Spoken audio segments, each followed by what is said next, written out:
Hello, my name is Sarah DeWong. I am a project manager and consultant at Concentrus. Today, I just want to talk real briefly about the fixed asset management role.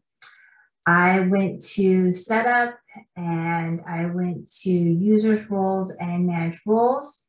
And here you'll get a list of all the roles. I went to fixed asset management. And let me show you that right now. So here are the specific transactions that they'll have access to if assigned this role, and also so this is the transaction records, and then the custom record is the actual functionality within the fixed asset module. Okay.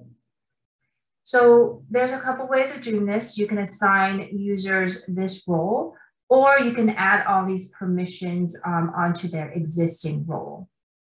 I find that it is up to the user or up to the companies. Some have it segregated and some have it incorporated into one of their accounting roles.